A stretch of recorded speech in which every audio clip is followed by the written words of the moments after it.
ለቃቃት ግዴታ መቀመጫሽን ሰርጀሪ መሰራት አለብሽ ነው። መቀመጫሽን ሰርጀሪ መሰራት አለብሽ ነው። እሺ ከዛ በቃ እሺ አልኩት። በቃ እሱ በጣም ልጫ ነው አልፈለኩም። በሰዓቱም ቤት ውስጥ ምናምን ስለሆነ እሺ አልኩት። እሺ እንደውም አንድ ነገር ልንገር፣ የአባቴ ሞት ራሱ ተጠያቂ የሚመስለኝ አንዳንዴ እሱ ነው። አባቴ እንዲሞት ራሱ ያደረገው እሱ። ከዛ በቃ ተቆረጠ፣ እሱ እጁን ተቆርጦ ቤት ተቀመጠ ማለት ነው። ከዛ እኔ ውጭውንም ቤቱንም የምኖረው እኔ ነበርኩ በዛ ሰዓት። ከዛ እሱ በጣም ይነጫነጫል፣ ጸባዩ በጣም ይቀያየራል ምናምን። ከዛ የቤቱን ካርታ ስጭኝ እኔ ላስጨርስ ምናምን እያለ ብዙ ንብረቶቹን ወደ ራሱ ማዞር ጀመረ ማለት በቃ ምን በጣም የሚያስፈራ አይነት መርፌ ነው ያመጡት። በቃ የማደንዘዣ ራሱ አይመስልም። ከዛ ይሄ ምንድነው ምናምን ስላቸው ወደ አጥንትሽ እንድትጠጋ ነው ምናምን፣ መድኃኒቱ ከባድ መድኃኒት ነው የምንሰጥሽና በደንብ ሰርጀሪ እስክትጨርሺ እንዳትነቂ ነው ምናምን። እዛ እንዴት ነው ይሄ የሚሆነው ምናምን ብዬ በጣም ምን መሰለህ፣ ይሄ ግቢ ነው ቅድም የነገርኩ ማለት ነው። እናቴ ግቢ ይገነባል ያልኩ ሙሉ ግቢውም ይሄ ነው። ይሰራልም ያልኩ ይሄን ነው። በቃ የምትሰራልኝ ይሄን ነው። ገባ? ለዚህ ደግሞ ብሎኬት ምን ያስፈልጋል ምን የሚለውን ነገር አንተ ተውጣለህ። የተወሰነውን ደግሞ ቤት ገብተን እናውራ ና። ችግር የለም። እሺ ያደረ ምናምን ሲመጣ ግን ሙሉ ለሙሉ እይታዬ ጠፋ ማለት ነው። ከዛ እኔም እንደተፈጠረ አላወኩም። በቃ እይታዬ ምስጠፋ እሱም አብሮ ጠፋ። በቃ ቤት ውስጥ አላገኘውም። እኔ ቤት መዋል ስጀምር እሱ ደግሞ ቤት መዋል አይችልም ምናምን። በቃ ከዛ የሆነ ሰዓት ላይ ልብሴንም አልሰጠኝም ምንም አላደረገኝም። አውጥቶ ነው የጣለኝ ማለት ነው።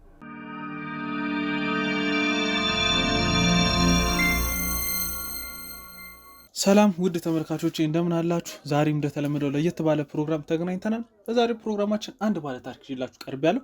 ባለ ታሪካችን እንግዲህ እዚህ እኛ ስቱዲዮ መጥቶ ያለውን ነገር ለመቅረጽ ስላልቻለ ያለውን ነገር በሙሉ እንግዲህ በስልክ ደውሎ አጫውቶናል። እስቲ ከሱ ጋር የሚኖረውን ቆይታ ተከታተሉት። ጤና ይስጥልኝ ባለ ታሪካችን።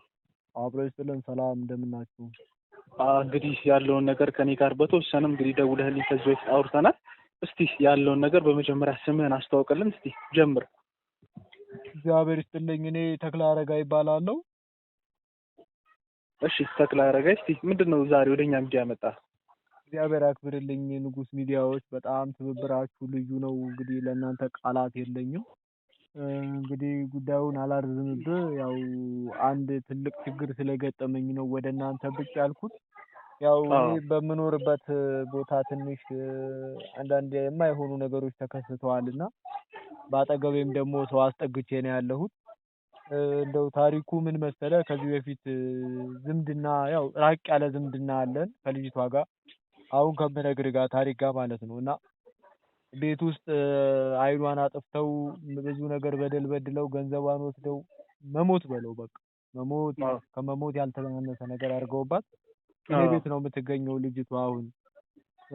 እንደው ብዥታም እንዳይፈጥር በምን ምክንያት ነው ሰው መቼስ እንደምታውቀው አንድ ታሪክ ስትናገር በምን ምክንያት ነው ምክንያቱም ማወቅ ይፈልጋል። ለእናንተም ደግሞ ለክትትላችሁ እንዲረዳችሁ ያለውን ነገር ረዘም አድርጌ እነግርሃለሁ፣ ዝርዝሩን ከስር መሰረቱ ማለት ነው። መልካም እኛም የምንፈልገው እሱ ነው። እስቲ የተፈጠረባትን እንዴት አይኗ ሊጠፋ እንደቻለ ሁሉንም ነገር እንግዲህ በዝርዝር ንገረንና ከዛ በኋላ እኛ እንግዲህ ወደ መፍትሄው እንሄዳለን። አዎ ያው አንተ እንደውም በመልካም ትብብርህ እንትን ብለኸኛል። ስቱዲዮ መተን ተቀረጽ ካልሆነ ያለህበት እንምጣ ብለኸኛል። መልክም እንዲታይ ስላልፈለኩ ነው አሁን በስልክም እንደዚህ እንትን ምልህ፣ ምክንያቱም ጠላቴ ብዙ ነው። ዙሮ ግን ምንድነው መሰለህ ሐሳባችን ከኔ ጋር አስጠግቻት ነው ያለችው ልጅቷ። አይኗ ከመጥፋቱ በፊት ጥሩ ልጅ ነበረች፣ ታታሪ ልጅ ነበረች። ቤተሰቦቿም ደግሞ ትንሽ ሀብት ያላቸው ሰዎች ነበሩ። እና ያው በዚህ ሀብት መሰረት እየቀጠሉ እየኖሩ እያለ ያው አባቷም ከዚህ ቀደም ብሎኬት ማምረቻ አለው፣ ወፍጮ ቤቶች አሉት፣ መሰል ነገሮች አሉት የሷ ማለት ነው። እና ያን ሀብት ወደ እሷ አዙሮላት ነው እንትን ያለው። ያ ገንዘብ በሷ ስም ያው ሴቶች ናቸው ታውቃለህ መቼም ማስተዳደሩ ላይ ያስተዳድራሉ፣ ግን እንደ ወንድ አይደሉም። ዙሮ በመሃል አንድ ልጅ ትወድና በቃ ተፋቅረው እስታይ እንደው ጨዋ ልጅ ነው እየተባለ በትዳር ተጋብተው ይኖራሉ ማለት ነው። እሺ መልካም ኑሮ ነው፣ መልካም በቃ ሁሉ ነገራቸው እንደው ሲያስቀኑ ነበረ።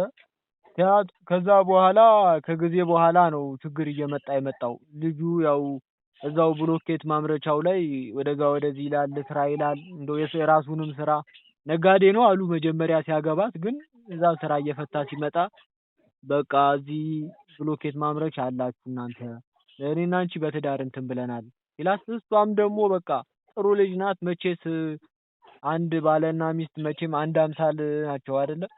አዎ ትክክል። እንደዛ ማለት ነው። አንድ አምሳል ነን ብለው አንድ ሰው ነን ማለት ነው ብላ ያው ያለውን ነገር እሷም የሴቱን ጉድ ልትል እሱ ደግሞ ወጣ ብሎ እንዲሰራ ያው አመቻቸችለት ማለት ነው። ታመቻችለት ሂዶ ያው ስራ ጀመረ እሷ ጋር። ብሎኬቱንም ማመራረት ጀመሩ አንድ ላይ። በጣም እንትኑ ቢዝነሱ እያየለላቸው ሄደ። አሁን ገንዘብ በገንዘብ ላይ ሲደራረብ እኔ ያው ይሄንን በርቀት ነው የምሰማው። በርቀት ነው ያው እነ ከሌ ልጆች እኮ እንደዚህ ሆኑ ምናምን ሲባል እሰማለሁ። ከዛ በጊዜ ሂደት እሱ እዛው እየሰራ የሚያሳዝን አጋጣሚ ተፈጠረበት። እዛው በሚሰራ ሰዓት ምን አይነት ነገር ነው የተፈጠረው? አዎ ይህ የሚያሳዝን አጋጣሚ ምንድነው? መቼ ሰው ልጅ ፈቅዶና ወዶ ሲሰራ ፈጣሪ በጻፈብህ መቼም ክፉ ነገር ይመጣል፣ ጥሩም ነገር ይመጣል። እና ያው የብሎኬት ማሽን መቼም መጥፎ ነው። ብሎኬቱን አስገብተው እንትን ስትለው ራሱ እየቆረጠ የሚሄድ ነው። እና እኔ እንኳን በሙያዬ ወደዛ አላውቅም ብዙም፣ ግን አንድ እጁን በስተት አስገብቶ ወሬ እያወራ ነበር አሉ። ከዛ ጎምዶ ጣለው እጁን። እሺ ከዛስ? አዎ አንድ እጁ ጎምዶ ጣለው። በቃ ከትከሻው ወደዛ እጅ የለውም አንድ እጁ በብሎኬቱ ምክንያት በማሽኑ ማለት ነው።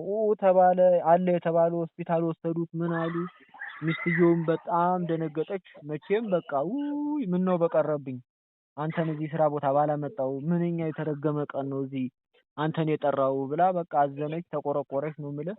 ከዛ ያው በአካባቢው የሚያውቀው ሰው ምን የሚለው ሰው እንትን ሲልበት አይ ይሄ ነገር አለና እቤት መዋል ጀመረ። ያው በሕክምናም እጅ መቼም ከተቆረጠ መጣል ነው። ትክክል። አልተሳካለትም። እንግዲህ እጁ ቆራጣ እንደሆነ እያፈረም እሱም ችግር የለም በቃ ወተህ ሂሳብ ትይዛለህ ወይ ትቆጣጠራለህ ብትለው እሷ በቃ ፍላጎት አጣ። ውሎ በቃ መጠጥ ቤት መሆን ጀመረ። ብሎኬቱ ማታ ሂዶ ብሩን ይቀበላል። ሰራተኞቹ የሰጡትን መጥፎ ጓደኞች አሉት፣ ይጠጣል። በቃ እያበላሸ ሲመጣ አይ ይሄ ነገር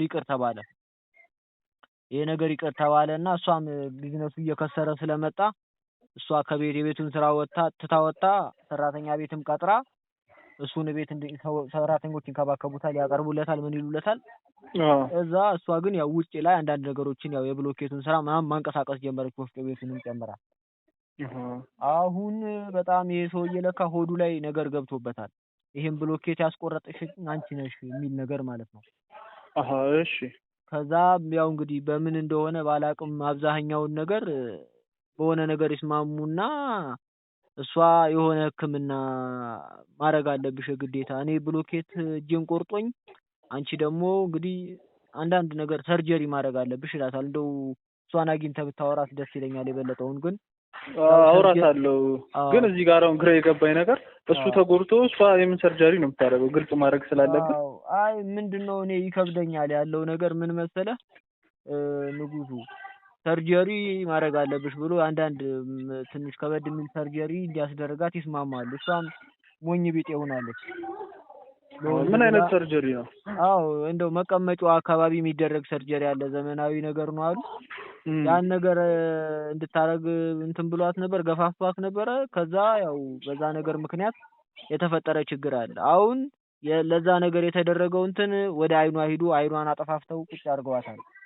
አሁን አዎ ገንዘቧንም ወርሰዋታል። ብዙ ነገር አለ። ብቻ መተህ ደግሞ እሷን እንድታነጋግርልኝ ነው የፈለኩት።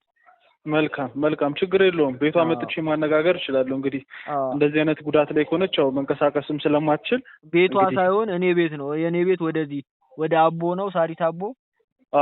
እዛ ስትመጣ ትደውሉልኛላችሁ፣ እንገናኛለን። አገናኛችኋለሁ። በቃ ችግር የለውም እንመጣለን። ምናምን ይዛችሁኑና አደራ። ችግር የለውም። ለሱ ምንም አታስብ። እኛ ማድረግ የምንችለውን ነገር በሙሉ እንግዲህ እናደርጋለን። መልካም፣ በጣም ደስ ይለኛል።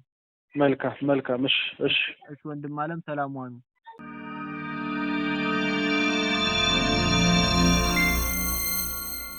ያው እንግዲህ ውድ ተመልካቾቻችን ባለ ታሪካችን የጠቆመን ቤታውን ተገኝተናል። እንግዲህ እዚህ ደግሞ ገብተን የሚፈጠረው ነገር እስቲ አብረን ተከታተልና ተከተለ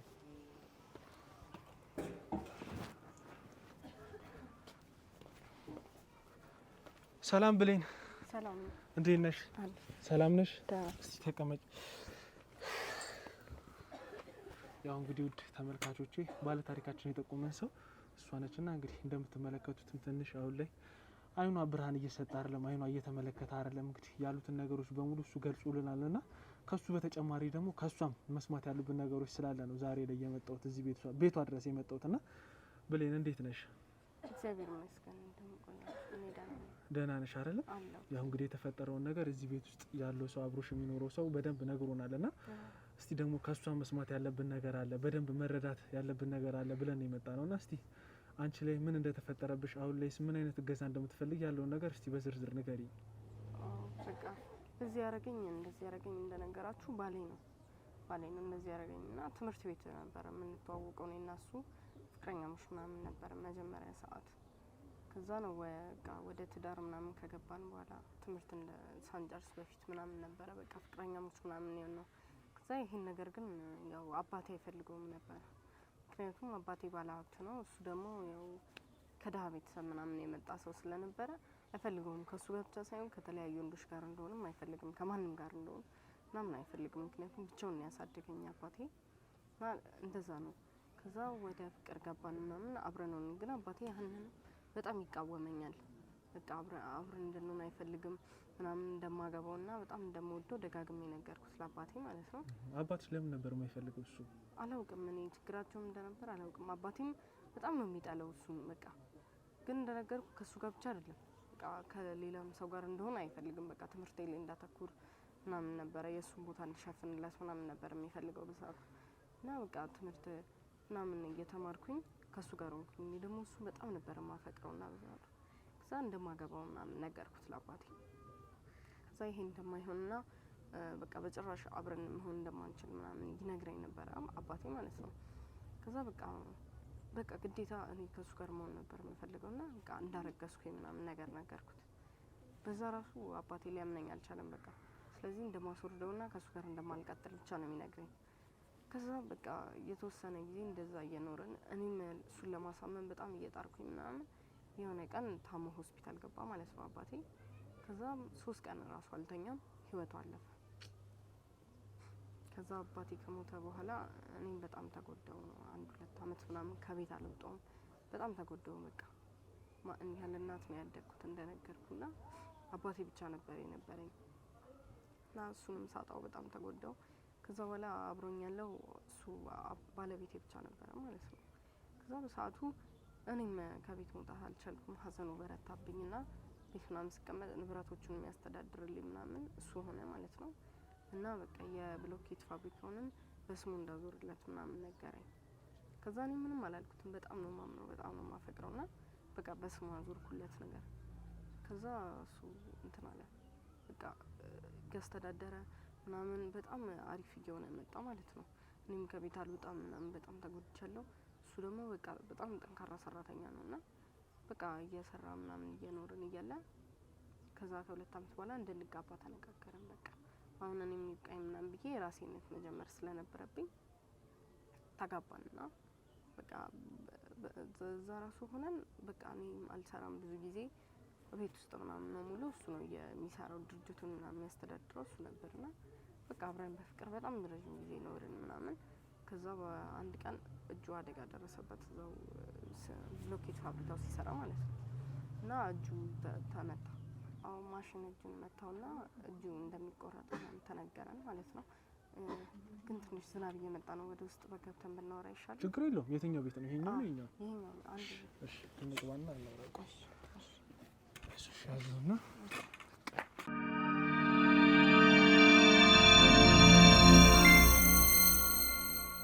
ያው እንግዲህ ብሌን የተወሰነ ውጭ ላይ አውርተናልና እንግዲህ ውጭ ላይ በነገርሽ ነገሮች ያው ምንም ነገር ማድረግ አንችልም። እንግዲህ የተወሰነ ነው ያወራነው። እስቲ በምን አይነት ሁኔታ ላይ እንግዲህ አይንሽን ልታጪ እንደቻልሽ ምን እንደተፈጠረብሽ ያለውን ነገር እስቲ በሙሉ ዘርዘርና ሰፋ አድርገሽ ግለጪልኝ እስኪ። እሺ እኔ መጀመሪያ ተማሪ እያለሁ ነው እሱን የተዋወቅኩት ማለት ነው። ከዛ ተማሪዎች እያለን ነበር የምንተዋወቀው። ከዛ ከሱ ጋር ፍቅር ምናምን ጀመረን። በቃ አብረን እንሆናለን ብዙ ጊዜ ትምህርት ቤትም ምናምን። ግን ይሄን አባቴ አይፈልገውም ነበር። ከሱ ጋር ብቻ ሳይሆን ከሌላ ወንድ ጋርም ከማንም ጋር እንደሆነ አይፈልግም ነበር። ግን ያው በድብቅ እየወጣን አብረን እንዝናናለን፣ የተለያዩ ቦታዎች ምናምን እንሄዳለን። ከዛ በቃ ከጊዜ በኋላ በጣም እየወደድኩት ምናምን እያፈቀርኩት መጣሁኝና ከዛ በቃ አብረን እንሆናለን። ብዙ ጊዜያችንን የምናሳልፈው አብረን ነው። ግን ይሄንን በጣም ነው አባቴ የሚጠላው ነበር። ከዛ በቃ አባቴን እንዳገባው ምናምን ነገርኩት። እሱ እንደማይሆንና በፍጹም እሱ እንደማላገባው ነገረኝ ማለት ነው። ከዛ በቃ እሱን ለማግባት ብዬ አርግዣለሁ ከሱ ምናምን አልኩት። እንደዛ ስለው አባቴ ታስወርጃለሽ እንጂ በጭራሽ እሱን አታገቢም ምናምን አለኝ። በጣም ጫነኝ ነበረ ከሱ ጋር እንዳልሆን ማለት ነው። ለምንድን ነው አባትሽ ከሱ ጋር እንዳትሆኝ እንዳታገቢው የማይፈልጉት? እኔ እንጃ ለምን እንደሆነ አላውቅም። ደሃ ስለሆነ መሰለኝ ከኛ ቤተሰብ ጋር አይመጣጠንም ነበር እና ያው እኔ ግን ፍቅር ያሸንፋል ምናምን ብዬ ስለማስብ ነበር ከሱ ጋር የምሆነው። ብዙም ይለኛል ግን ያው እኔ ከሱ ጋር መሆን ስለሚያስደስተኝና ስለምፈቅረው ነበር ከሱ ጋር የሆንኩት። ከዛ አባቴ በቃ ይሄን ነገር እንድትወው ምናምን በጣም ያስጨንቀኝ ነበረ ማለት ነው። ከዛ እኔ ግን በቃ እንደምንም ብዬ ከሱ ጋር እየሆንኩኝ እያለ አባቴ በድንገት አደጋ ደርሶበት ህይወቱ አለፈ ማለት ነው። ከዛ አባቴ ልክ እንደሞተ በቃ በጣም ሀዘን ተጎዳሁኝ ምናምን። እኔ ያለኝ አባቴ ብቻ ነበረ በዛ ሰዓት እና በቃ በጣም ሀዘን ውስጥ ገባሁኝ ምናምን። ረጅም ጊዜ ፈጀብኝ በቃ። ከዛ በዛ ሰዓት አጠገቤ ያለው እሱ ብቻ ነበረ ማለት ነው እና እሱ ነበረ ያለው በቃ ድርጅቱን እሱ ነው የሚያስተዳድርልኝ፣ የኔን ኃላፊነት የሚወስደው ምናምን እሱ ነው። በቃ ስራዎቹን እንዳለ እንደ አባቴ ሆኖ እየሰራ ያለው እሱ ነበረ። ከዛ በቃ እኔም ከሀዘኔ ማገገም ስለነበረብኝ እንደምንም ብዬ ተነሳሁኝና በቃ እንጋባ ምናምን ተባብለን ተጋባን ማለት ነው ከሱ ጋር። ከዛ ከሱ ጋር እንደተጋባን በቃ አሪፍ ነበር፣ ደስ የሚሉ ጊዜዎች ነበሩ። ረጅም አመት አብረን ኖረናል ምናምን። ከዛ ከተጋባን በኋላ ከተወሰነ ጊዜ በኋላ እሱ አደጋ ደረሰበት። ድርጅት ውስጥ እየሰራ እያለ የሆነ እጁ ላይ ጉዳት ደረሰበትና እጁ እንደሚቆረጥ ተናገረው ማለት ነው። ከዛ በቃ በዛ ምክንያት እሱም ቤት መዋል ጀመረ። ሕክምናም ተደርጎለት እንደማይድን ነው እና በቃ ግዴታ መቆረጥ አለበት ነው የተባለው። እንዴ ምን አይነት አደጋ ነበር የደረሰበት ይሄን ያህል እስከ ማስቆረጥ የሚደርስ? ማሽን ነበር የመታው ማለት ነው። ማሽን ሲመታው ይድናል ምናምን ተብሎ ሆስፒታል ሲሄድ ግን እንደማይድንና በቃ መቆረጥ እንዳለበት ነው የተነገረው። ከዛ በቃ ተቆረጠ። እሱም እጁን ተቆርጦ ቤት ተቀመጠ ማለት ነው። ከዛ እኔ ውጭውንም ቤቱንም የምኖረው እኔ ነበርኩኝ በዛ ሰዓት። ከዛ እሱ በጣም ይነጫነጫል፣ ጸባዩ በጣም ይቀያየራል ምናምን። ከዛ የቤቱን ካርታ ስጭኝ እኔ ላስጨርስ ምናምን እያለ ብዙ ንብረቶቹን ወደ ራሱ ማዞር ጀመረ ማለት ነው። ከዛ ይሁን እሺ ብዬ እኔም ስለምወደው ብዬ ብዙ ንብረቶችን ለሱ እንተንለት ነበረ። ከዛ አብረን እየኖረን የሆነ ሰዓት ጠራኝና በቁም ነገር ከዛ እንትን አለኝ፣ ራሽን መለወጥ አለብሽ መቀየር አለብሽ ምናምን አለኝ። ከዛ እንዴት ነው ራሽን መቀየር አለብሽ ምትለኝ ስለው ቤት ውስጥ በጣም ትዝረከረኪያለሽ ምናምን አለኝ። ከዛ አዎ እኔ ይሄን ማረገው እኮ ላንተ ብዬ ነው፣ ላንተ ስለ ይሄን ሁሉ መሆነው ምናምን ስለው አዎ ግን በቃ አሁን በጣም ከስተሻል፣ ስለዚህ በቃ ሰርጀሪ ምናምን መሰራት አለብሽ ቢያንስ ምናምን አለኝ። ከዛ ምን ማለት ነው እንዴት እንደዚህ ትለኛለህ ምናምን ስለው አንቺ እጄ ስለተቆረጠ ነው እንደዚህ የምትይኝ ምናምን ብሎ የባሰ ነገሩን ወደ እኔ ማምጣት ጀመረ ማለት ነው። ከዛ እኔም በጣም ስለምወደውና በቃ እሱ ደስ ካለው ብዬ ሰርጀሪ ሊሰራለት ወሰንኩኝ ማለት ነው። ምንሽን ነበር ሰርጀሪ የምትሰሪው? ማለት ያው እሱ እጁን ተቆርጦ እንግዲህ ቤት ውስጥ ተቀምጧል። ምንድነው ማለት መዝረክረክ ከሆነ እንግዲህ ይሄ ነገር ለሱ ብለሽ ነው ላንቺም ብለሽ ነው እንደነገርሽኝ ከሆነ እንግዲህ ቤት ውስጥ እሱም ተጎርቶ ቤት ውስጥ ስለተቀመጠ የውጭውም የቤቱም ስራ አንቺ ላይ ነው የሚሆነው። ጫናው በሙሉ አንቺ ነሽ የምትቆጣጠሪውና ይሄ ሁሉ ነገር ከሆነ እንግዲህ ራስሽን መጠበቅ ነው፣ ራስሽን ኬር ማድረግ ነው፣ ያልተስተካከሉ ነገሮችን ማስተካከል ነው፣ ልብስሽን፣ የተለያዩ ነገሮችን ንጽህናሽን በደንብ መጠበቅ ነው እንጂ ሰርጀሪ ድረስ የሚያስደርስ ነገር ምንድነው የተፈጠረው በሁለታችሁ መሀል? እኔ እንጃ እኔ እንደዚህ መሆኑ ላንተ ብዬ ነው ምናምን ስለው አዎ ግን በጣም ከስተሻል፣ ከድሮ ኪሎሽ ራሱ ቀንሷል፣ ምንም እንደ ድሮ ይሆንሽልኝ አይደለም፣ እንደ ድሮ አስቢኝም ምናምን አለኝ። እና በቃ ግዴታ መቀመጫሽን ሰርጀሪ መሰራት አለብሽ ነው ያለኝ። መቀመጫሽን ሰርጀሪ መሰራት አለብሽ ነው ያለኝ። እሺ ከዛስ? ከዛ በቃ እሺ አልኩት። በቃ እሱ በጣም ልጫ ነው አልፈለኩም፣ በሰዓቱም ቤት ውስጥ ምናምን ስለሆነ እሺ አልኩት። ከዛ በቃ ትክክለኛ ሆስፒታል አንሄድም ምናምን አለኝና በቃ እዚሁ ሀገር ውስጥ የሚሰራ ሰው አውቃለሁ ጓደኛዬ ነው ምናምን አለኝ። ከዛ ኢትዮጵያ ውስጥ እንደዚህ ነገር ይሰራል ምናምን ስለው አዎ ይሰራል፣ ምናምን አለኝ። እሺ ያልኩኝ እና በቃ አምኜው ጓደኛው ጋር እንደሚወስደኝና እዛ እንደሚያሰራኝ ነበር የነገረኝ። እሺ ብዬ ወደዛው ሄድኩኝ ማለት ነው። እዛ ሲሄድ ቦታውንም አይነት ሆስፒታል አይመስልም፣ የሰው መኖሪያ ቤት ነው ነገር። ከዛ በቃ የሆኑ ቪዲዮዎች ምናምን ያሳዩኛል፣ እንዴት እንደምሰራ ምናምን ይነግሩኛል ማለት ነው። ተሰርቼ ሲጨርስ ምን አይነት ነገር እንደሚሰጠኝ ምናምን እያስረዱኝ፣ በቃ እኔ እሱን ስለማምነው ብቻ ብዬ እሺ አልኩት ማለት ነው። እንደምሰራለት ምናምን ነገርኩት። ቀጠሮ ይዘን ሄድን።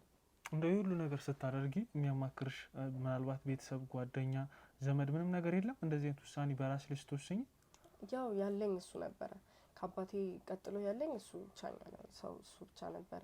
ማምነውም እሱ ብቻ ስለነበረ በቃ ከሱ ከመጣ ይሁን ብዬ ነበር የሄድኩት እኔ። ከዛ በቃ እሺ ወደ ሰርጀሪ እንግባ ምናምን ብለው መጀመሪያ ማደንዘዣ ነገር እንውጋሽ ምናምን ብለው የሆነ መርፌ ሰጡኝ።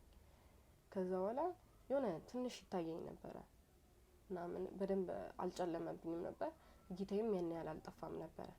ትንሽ ይታየኝ ነበር። ከዛ ከጊዜ በኋላ እያደረ ምናምን ሲመጣ ግን ሙሉ ለሙሉ እይታዬ ጠፋ ማለት ነው። ከዛ እኔም እንደተፈጠረ አላወቅኩም። በቃ እይታዬ ሲጠፋ እሱም አብሮ ጠፋ። በቃ ቤት ውስጥ አላገኘውም። እኔ ቤት መዋል ስጀምር እሱ ደግሞ ቤት መዋል አይችልም ምናምን በቃ። ከዛ የሆነ ሰዓት ላይ ልብሴንም አልሰጠኝም፣ ምንም አላደረገኝም፣ አውጥቶ ነው የጣለኝ ማለት ነው። ከዛ አሁን ራሱ ያለሁት የሆነ የድሮ ዘመዳችን ጋር ነው። እንደዚህ የቀበሌ ቤት ውስጥ ነው ተጠልዬ የምኖረው ማለት ነው። እዛ ምንም ነገር የለም። እንግዲህ አሁን ላይ እዛ የገባሽው የነበረው መጀመሪያ እንግዲህ መቀመጫሽን ሰርጀሪ ለማሰራት ነበረ። መቀመጫሽን ሰርጀሪ ሰርተውታል? ይሄንን ነገር አልተሰራሁም ገና። ማደንዘዣ እንውጋሽ ብለው ማደንዘዣ እንደሰጡኝ ነው። ከዛ እይታዬ እየቀዘቀዘ መጣ። እኔም ማደንዘዣው ነው ምናምን ብዬ ነው ያሰብኩት። ከጊዜ በኋላ ነው ለውጡን የምታዩ ነው ያለው።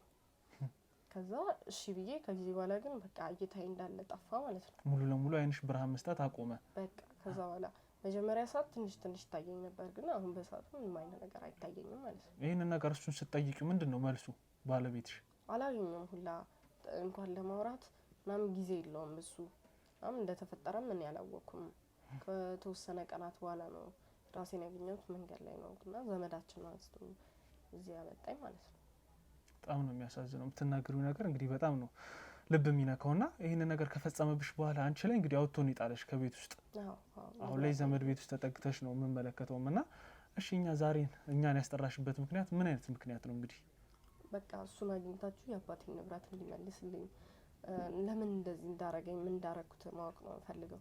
ምንም ነገር የለኝም በቃ አሁን ምንም ነገር የለኝም። በፊት በጣም ብዙ ሀብታም ነበርን እኛ።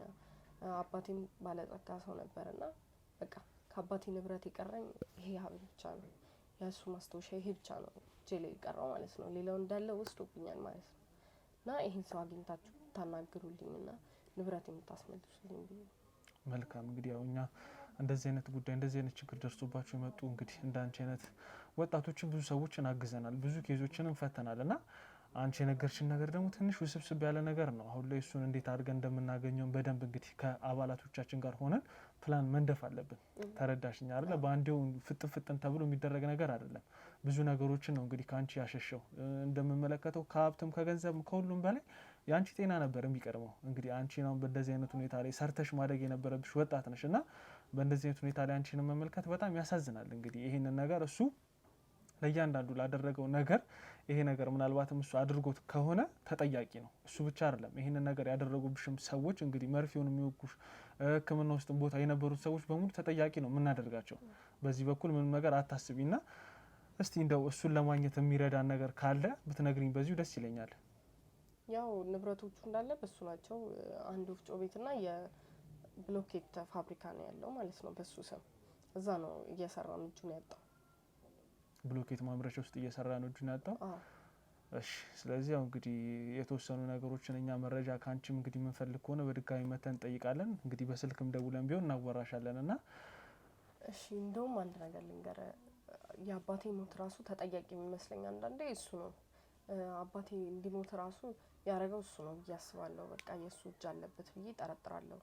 ምክንያቱም በህይወት እያለ አባቴ አይወደውም ነበር እሱ ራሱ። አባትሽማ እንዲሆኑ አባትሽ እንደዚህ ይለኛል ምናምን እያለ ይለኝ ነበር። ያው አባቴም እሱን ስለማይወደው በቃ ስለማይዋደዱ ነው ብዬ አስብና ነው እንጂ እኔ አባቴ ያን ያህል ለሞት የሚያደርስም ጉዳት አልነበረበትም። ያን ያህልም የከፋ በሽታ የለበትም።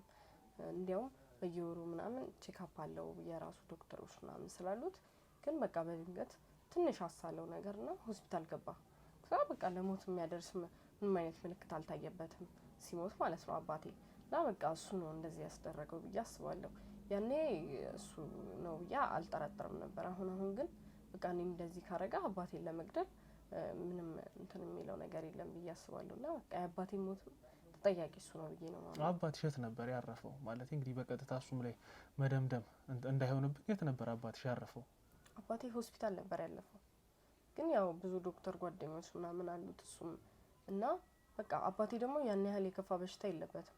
በሰዓቱም ብዙ አልታመመም እኮ ያው ቼክአፕ አድርጌ ልምጣ ብሎ ነው የሄደውና ከዛ በኋላ በቃ በድንገት በጣም ከፋበት ምናምን ተብሎ እንዳረፈ ነው የተነገረኝ። እና በቃ እሱ ነው የሚሆነው ብዬ ነው የምጠረጥረው እኔማ። አባትሽ እንደው ተያያዥ የውስጥ ደዌዎች እንዲህ ህመሞች ነበሩበት? ምናልባት ስኳር፣ ደም ብዛት፣ ደም ማነስ ምናምን ነገር ነበረበት? ምናልባት እንደዚህ አይነት ነገሮች ካሉ በአንዴ እንግዲህ የሆነ ነገር ሆኖ የማለፉ ነገር ሊከሰት ይችላል እና እንደዚህ አይነት ነገር ነበረበት አባትሽ? አይ ኧረ በጭራሽ የለበትም። በየወሩ ምናምን ቼክአፕ ስላለው እሱ በቃ ያኔ ጤናውን በደንብ ይንከባከብ ነበረ። ስለራሱም ዶክተሮችም አሉት የራሱ። ግን ያኔ በትንሽ ህመም ነው ያመመኝ ምናምን አለ ምን አሳለው ነገር። ከዛ ሆስፒታል ምናምን ብሎ ሄደ። በቃ በሶስተኛ ቀኑ ምናምን እንዳረፈ ነው የተነገረኝ ማለት ነው ሆስፒታል በገባ። አባትሽ እንደው ካረፈ በኋላ ማለት በጣም በሀዘን ውስጥ ተጎድቻለሁ፣ ብዙ ነገሮችን አሳልፌያለሁ ብለሻልና እንዴት ነበረ ከሱ ጋር ቀጥታ ወደ መጋባት የሄዳችሁት ነገር? ማለት አባትሽ ካረፈ ከስንት አመት በኋላ ነበር ሁለታችሁ የተጋባችሁት? አባቴ ካረፈ ከ2 አመት በኋላ ነው የተጋባነው እነሱ። በዛ ጊዜ ግን አብረን ነበር የምንኖረው ማለት የአባቴ ሀዘን በጣም እንደጎዳኝ ምናምን ስላወቀ በቃ ከኔ ጋር ነው ብዙ ጊዜ የሚያሳልፈው። በቃ በጣም ይንከባከበኛል ምናምን በቃ አይዞሽ ምናምን ይለኛል። ከጎኔ የነበረው እሱ ብቻ ነበር ማለት ነው። ያው አባቴ ብቻ ነበረ ከዚህ በፊት የነበረው። ከአባቴ ቀጥሎ ያለኝ እሱ ብቻ ነበረ። በቃ 2 አመት ምናምን ነው። እኔም በቃ በጣም ተጎድቼ ስለነበረ ቤት ውስጥ ምናምን እቀመጣለሁ ምናምን። ያው ከዛ ከ2 አመት በኋላ ነው እኔም ትንሽ ያተሻሻልኩ ምናምን ስመጣ ነው ወደ ውጭ መውጣት ምናምን የጀመርኩት እንጂ ረጅም ጊዜያትን ከቤት አልወጣም ነበረ። ያው ከአባቴ ጋር የተለየ ቅርበት ምናምን ስለነበረኝ አባቴን በጣም ስለምወደው በጣም ጎርቶኝ ነበረ ሀዘኑ ማለት ነው። ከ2 አመት በኋላ እንግዲህ ካለፈ በኋላ ከማን ነበር በመጀመሪያ የመጣው የጋብቻ ሂደቱ? መጀመሪያም እኮ ልንጋባ አስበን ነበረ። ያው የአባቴ ነገር ይዞኝ ነው እንጂ አባቴ አይፈልግም ነበር። ለዛ ነው በቃ ከ2 አመት በኋላ እንደዚህ ካቆየንማ ለምን አንጋባ ምናምን እያለ መጣው ማለት ነው እሱ። እሺ ምናምን አልኩት። እኔም ያው የራሴን ህይወት መጀመር ስለነበረብኝ ያው አባቴ አንዴ ሞቷል ምንም ማድረግ አልችልም ብዬ ስላሰብኩኝ በቃ እንድንጋባ ወሰንኩኝ ማለት ነው እኔ። ከዛ በቃ ተጋባንና በጣም ደስ የሚል ህይወት ነበረ እኔና እሱ ስንኖር አብረን ማለት ነው። በጣም ደስ የሚል ጊዜያቶችን አሳልፈናል። በቃ ደስ የሚል ጊዜ ነበረን። እሱም በጣም ይንከባከበኝ ነበረ ምናምን። ከዛ ያው ንብረቶቹን ቀስ በቀስ እንዳስተላልፍለት እንድሰጠው ምናምን ይነግረኝ ነበረ። በቃ እኔም ለምን ይሄ ይሆናል በእኔም ስም ትንሽ ይቀመጥላለሁ። ግን ያው በጣም ስለማምነውና ስለማፈቅረው የተወሰኑ ንብረቶች ምናምን ያኔ እየፈረምኩለት ነበረ ማለት ነው። ክፍለ ሀገር እናትም አሉት። ግን ያው ከኔ ጋር እንዲኖሩ አይፈልግም። እኔ ደግሞ በቃ ወደ እኔ እንዲመጡና አብረው እንዲኖሩ በጣም ፈልግ ነበር። ምክንያቱም በልጅነቴ ራሱ ያለ እናት ያደግኩትና አባቴ ነው እንደ እናትም እንደ አባትም ሆኖ ያሳደገኝ አባቴ ስለነበር የእናትን ፍቅር ማወቅ ስለምፈልግ በቃ እናቱ ወደ እዚህ እንዲመጡ በጣም እፈልግ ነበረ። እሱ ግን በጭራሽ እንደማይሆን ይነግረኝ ነበረ። አብረው መሆን እንደማይችሉ ይነግረኝ ነበረ። ለሱ ምክንያት የሚያደርገው በቃ በትዳራችን መሀል ይገባሉ ብሎ ስለሚያስብ እንደሆነ እና አባቴ በህይወት እያለን በጣም በትዳራችን ጣልቃ እየገባ እንደነበረ ይነግረኛል። እና እናቱም ምን ተጋባብኝ ይመስለኛል ብሎ ስለሚያስብና ለኔ ብሎ እንደሆነ ብቻ ነበር የሚነግረኝ ማለት ነው።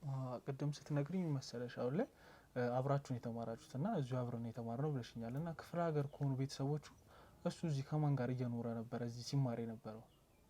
አክስቱ ጋር ነበር የሚኖረው መጀመሪያ ሰዓት ማለት ነው። አክስቱ ጋር እየኖረ ነበረ እየተማረ ያለው። እኔና እሱ ከመጋባታችን በፊት እዛ ነበር የሚኖረው ከአክስቱ ጋር ማለት ነው። እና ያው ከአክስቱ ጋርም ያለው ነገር ጥሩ አልነበረም። ኢኮኖሚያቸውም ጥሩ አይደለም። ለዛ በሚል ነው ከክፍለ ሀገርም የመጣው ለትምህርት ነው ማለት ነው። መልካም እንግዲህ ያው ያለውን ነገር ከሞላ ጎደል እንግዲህ ሁሉንም ነገር ገልጸሽልኛል እና እንደው በደንብ እንድትገልጭልኝ የምፈልገው አሁን ወደ ሕክምናው ቦታ ከገባችሁ በኋላ ምን እንዳጋጠመሽ እንግዲህ ሕክምና ቦታው ከገባችሁስ በኋላ እሱ እንዴት ጥሎሽ እንደሄደ እንደጠፋ ያለውን ነገር ብትገልጭልኝ ደስ ይለኛል። ኦኬ በቃ እኔ ጓደኛ አለኝ ምናምን ነበረ ያለኝ ቅድም እንደነገርኩ ጓደኛ አለኝ እኔ የማውቀው እና በሚስጥር ይሰራ ይሄ ነገር ምናምን ብሎ የሚወሰደኝ በዛ ሰዓት በሚሄድበትም ሰዓት ቤት ውስጥ ምንም አይነት የህክምና ነገር አላየሁበትም። በቃ ሐኪም ቤት ራሱ አይመስልም ማለት ነው። ከዛ በጣም ጥያቄ ተፈጠረብኝ ይሄ ነገር እንዴት ነው ምናምን ብዬ ከዛ በቃ አሁን የኔ ጓደኞች ናቸው ችግር የለውም አትፍሪ ምናምን አለኝና እሱ ውጪ እንደሚቆይ ነው የተነገረው ወደ ውስጥ መግባት አይችልም ምናምን ተብሎ ከዛ 2 ወንዶች ናቸው መጣው በቃ ልብስሽን ቀይሪ ብለው የሆነ ልብስ ነገር ሰጡኝ። ግን እሱ ራሱ ምንም የሰርጀሪ ልብስ አይመስልም። የሰርጀሪ ልብስ እኛ እናውቃለን እኮ ግን ከዛ ይሄን ነው ለብሰው ምናምን ስላቸው አዎ ይሄ ነው ለእንደዚህ አይነት ህክምና የሚያስፈልግሽ ይሄ ነው ምናምን ብለው ሰጡኝ። እሺ ምናምን ብዬ እኔም በቃ ለበስኩኝና ከዛ በቃ ማደንዘዣ እንጓሽና ወደ ስራ እንቀጥል ምናምን አሉ። ከዛ እሺ ምናምን ብዬ ስጠብቅ የሆነ በጣም የሚያስፈራ አይነት መርፌ ነው ያመጡት።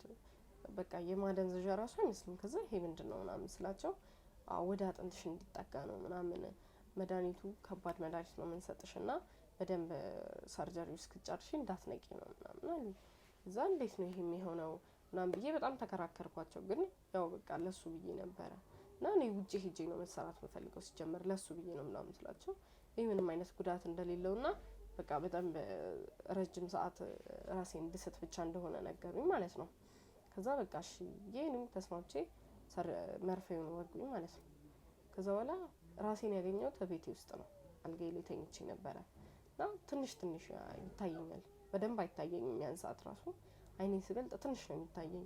እዛም ሰርጀሪ ተሰርቻለሁ ምናምን ብዬ ለማረጋገጥ ራሱ ራሴን መነካካት ስጀምር ምንም አይነት ለውጥ አላየሁበትም። በቃ ሰርጀሪውን ራሱ በጣም አጠራጠረኝ። እንዴት ነው እንደዚህ የሚሆነው ምናምን አልኩኝ። ከዛ እኔም ያው ማደንዘዣው በደንብ ከውስጥ ይወጣ አላለቀም ብዬ ነበር ያሰብኩት በሰዓቱና በቃ እንደዛ ይሆናል ብዬ እየጠበቅኩኝ እሱም አልመጣም። ረጅም ሰዓት ብቻዬን ነበርኩኝ በቃ በዛ ሰዓት እና እይታዬም በጣም ትንንሽ ነበረ።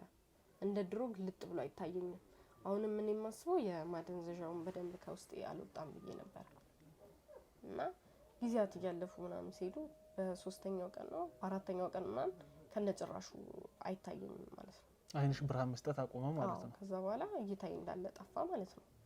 ከዛ በጣም እንትን አልኩኝ። ሰርጀሪውም የለም አልተሰራሁም ምናምን እሱን ለመጠየቅ ስሞክር ከመልስ መስጠት በተጨማሪ በጣም ይሰድበኛል ምናምን በቃ ያንገላታኛል፣ ሰክሮ ይመጣል ምናምን ይማታል እና እኔ በሰዓቱ በቃ ያው የኔም ነገር ይሆናል ወይ እጁም ይሆናል ምናምን ብዬ በቃ አሁንም ስለምወደው ያን ክፉ ነገር አልጠራጠርኩም ነበረ። በጣም ሰክሮ ይመጣል ሁላ በረንዳ ምናምን ነበር አንዳንዴ የሚያሳድረኝ ሴት ይዞ ይመጣና እኔ በረንዳ ነበር የማድረው አብዛኛው ጊዜ። ከዛ እኔ በቃ ከጊዜ በኋላ ይሻሻላል እንደ ድሮ መሆን እንጀምራለን ምናምን ብዬ በማስብበት ሰዓት ነው አውጥቶ ይጣለኝ ማለት ነው። በጣም የሚያሳዝን ልብ የሚነካ ታሪክ ነው የተፈጠረብሽ እና አሁን ላይ እንግዲህ አንቺን ለማገዝ በቃ ምልሽ የማናረገው ነገር የለም። እንደዚህ ያደረገብሽንም ሰው ማግኘት እንፈልጋለን። ለምንም ይህንን ሁሉ ነገር አንቺ ላይ እንዳደረሰብሽ እንግዲህ ማወጣጣት መጠየቅ እንፈልጋለን። እንግዲህ ይህንን ነገር ከሰማን በኋላ ቀጥታ እሱን ዘብጥያ ነው የምናወርደው አንጠልጥለን። አይዞሽ አንቺ ከዚህ በኋላ እንግዲህ መጎዳትም መሰቃየትም የለብሽም። እንግዲህ እንደምመለከተው ከሆነ እዚህም ጋር ከዛ ከመሰለ ህይወት ወርደሽ እንግዲህ እዚህ ጋር ቅድም እንደነገርሽኝ የቀበሌ ቤት ውስጥ እንግዲህ ተጠግቼ ነው ያለሁት ነው ያልሽኝና በጣም ነው የሚያሳዝነው። እንግዲህ እስቲ እሱን ለማግኘት የሚረዱን አንዳንድ መረጃዎች ካሉ እስቲ ግለጪልን፣ ንገሪን እስቲ። ያው የአባቴ ንብረቶች ናቸው። ከዚህ በፊት እሱ እንደነገርኩ በኢኮኖሚ በጣም ዝቅተኛ ቤተሰብ ውስጥ ነበር የሚኖረውና ያው የአባቴ የብሎኬት ማምረቻው አለ እና የወፍጮ ቤቱ ነበረ። ወፍጮ ቤቱን ግን እንዳዞርኩለት በእህቱ ስም እንዳዞረው ምናምን ሰምቻለሁ። በራሱ ስም እንዳልሆነ አሁን ሰምቻለሁ። በእህቱ ስም እንዳዞረው ምናምን ነገር ሰምቻለሁና በዚህ ሁሉ ነገር እህቱም እናቱም እንዳሉበት ጠረጥራለሁ ማለት ነው። መልካም እንግዲህ ጥሩ መረጃዎችን የነገርሽን። እንግዲህ በእነዚህ መረጃዎች እኛ ተመርተን እሱን የምናገኘው ይሆናል። ከኛ ምንም የሚያመልጥ ነገር የለም፣ የሚከብድ የለም። እንግዲህ እሱን ፈልገን እናገኘዋለን። ያደረገብሽንም ነገር እንዳለ እያንዳንዱን አስቆጥረን ዋጋውን እናስከፍለዋለን። አንቺ ከዚህ በኋላ እንግዲህ መጨነቅም ማልቀስም ማዘንም የለብሽም። ሁሉም ሀብትሽ እንግዲህ በአንቺ እጅ እንደሚገባ እንግዲህ ተስፋ እናደርጋለን። አሁን ላይ እንግዲህ ቃል መግባት ባንችልም ግን ምንም ማሰብ የለብሽም። የቻለውን ነገር በሙሉ እናደርጋለን። እሺ አመሰግናለሁ። ያው እንግዲህ በቀጣይ የሚፈጠረውን ነገር ደግሞ ለእናንተም ለውድ ተመልካቾቻችን የምናሳልፍ ይሆናል። እስቲ ተከታተሉን።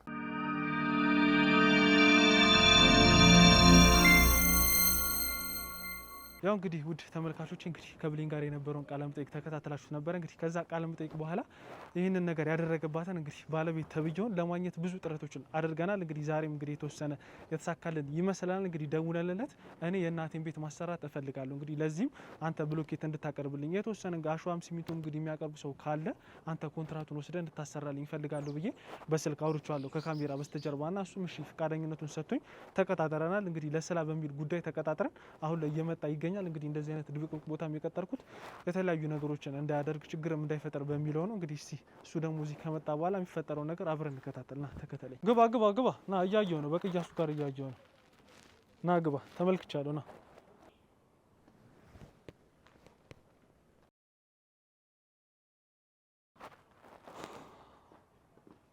ሰላም ነህ? እንዴት ነህ ቢኒያ? አለን እንግዲህ ያው እንደዚህ አይነት ቦታ ግን ያው እንግዲህ ያለውን ነገር በሙሉ ነግሬያለሁ። እዚህ ነው የኔ ቤት ይሄኛው ቤት ነው። ምንም አትፍራ፣ ችግር የለውም። እንዴ ሰፈሩ ግን ምንም ለስራ አይነት ይጠራል። አይ ችግር የለውም። እንደዚህ ማሰብ የለብንም። መጨረስ እንችላለን። የኔ ቤት ይሄኛው ነው። እንግዲህ የእናቴ ቤት ደግሞ በዚህ ጋር እንደገባ ነው የምትሰራው ቤት አንተ ማለት ነው። ምንም መጨነቅ የለብንም። አይዞህ አትፍራ። እዛ ትገባና ያለውን ነገር በሙሉ ትሰራለህ፣ ትጨራርሳለህ። ተረዳኸኝ? አውራኝ ምንድነው? ችግር የለውም እንዴ በሰው እንዴ አንተ ተሾመን አታውቀውም? በተሾመ በኩል እኮ ነው የመጣሁት።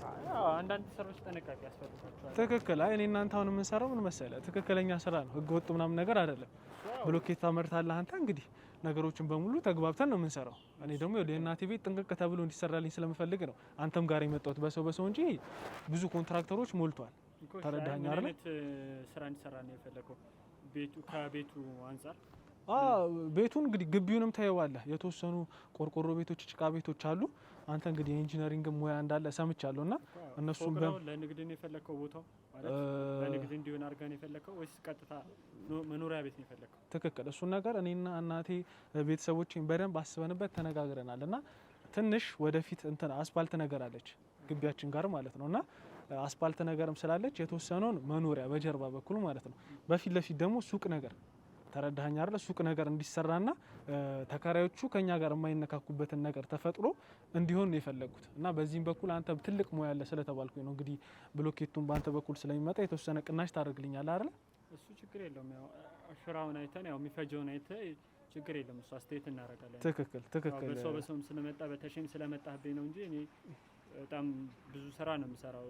ያው በዘመድ ሲመጣም ነገሮችንም ደግሞ አይቼ ከዋጋችሁም አንፃር ምናምን ችግር የለም አስተያየት አደረግልኝ። በጣም ጥሩ ቢኒ። እንግዲህ እንሂድና እንየው። ቤቱን በዚህ ጋር ነው ሄደን ማየት እንችላለን። ምንም ነገር አትፍራ። እንዴ ቅድም እኮ አስደነገጥከኝ ስትጮህ ምን ስትል። ችግር የለውም ና በዚች ጋር ነች እንግባና እንትን እንላለን። ችግር የለውም። እዛው ካፌ እኮ መጨረስ እንችል ነበረ። ምንም የሚያስመጣ ነገር አልነበረም። ትክክል። ካፌም ሁሉንም ነገር መጨረስ እንችል ነበር፣ ግን ምን መሰለህ ይሄ ግቢ ነው ቅድም የነገርኩ ማለት ነው። የእናቴ ግቢ ይገነባል ያልኩ ሙሉ ግቢውም ይሄ ነው። ይሰራልም ያልኩ ይሄንን ነው። በቃ የምትሰራልኝ ይሄንን ነው። ገባ? ለዚህ ደግሞ ብሎኬት ምን ያስፈልጋል ምን የሚለውን ነገር አንተ ተውጣለህ። የተወሰነውን ደግሞ ቤት ገብተን እናውራ። ና ችግር የለም። ና እስቲ ግባ። ይሄ ነው ቤቱ ምናምን ነገር ያልኩ እንዴ ታስተካክለዋለህ። ግባ ብሌ እዚህ ምን ፈልገህ? አርፈህ ተቀመጥ።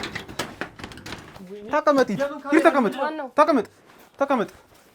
ሂድ ጋር ተቀመጥ። ያው አምጥቼዋለሁ። ይኸውልህ ቢኒያም ስነ ስርዓትን ይዘህ ተቀመጥ። ክብርን ጠብቅ። ይኸውልህ ከዚህ በላይ እርምጃ እንድንወስድብህ አታርግ። ልቀቃት።